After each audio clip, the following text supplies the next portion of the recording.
ప్రపంచంలో ప్రజలు ఇవాల్టికి నలిగిపోతోంది.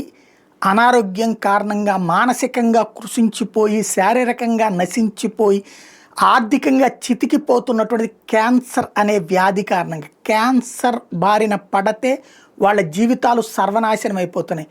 వందలు, వేలు, లక్షలు, కోట్లు డబ్బులంతా పోయినా బ్రతుకుతారన్న గ్యారంటీ లేదు. బ్రతికినా దినదినగండ నూరేళ్ల ఆయుష్ లాంటి బ్రతుకులైపోయినాయి. దీనికి వ్యాక్సిన్ అన్న దాని మీద సీరియస్గా పరిశోధనలు చేసినటువంటి రష్యా సక్సెస్ అయ్యామని చెప్తోంది. ఏదైతే వెరోనికా స్కోవోత్సోవా అనేటటువంటి రష్యాకి సంబంధించినటువంటి మందుల తయారీ సంస్థ ఈ విషయాన్ని ప్రకటించింది. Russian federal medical biology agency FMBA ధృవీకరించింది. ఎక్కడయ్యా అంటే 10th ఈస్టర్న్ ఎకనామిక్ ఫోరం ఏదైతే వ్లాడివోస్టోక్లో సెప్టెంబర్ 3 నుంచి 6 దాకా జరిగింది. ఆ మీటింగ్లో అధికారికంగా అనౌన్స్ చేశారు. ప్రీ క్లినికల్ ట్రయల్స్ అయిపోయినాయి, మనుషుల మీద ట్రయల్స్ వేస్తున్నాం. ఇది ప్రస్తుతం ఇప్పటిదాకా స్టడీస్ అన్నిట్లో కూడా ఈ వ్యాక్సిన్ అనేది అత్యంత పవర్ఫుల్ అని తేలింది.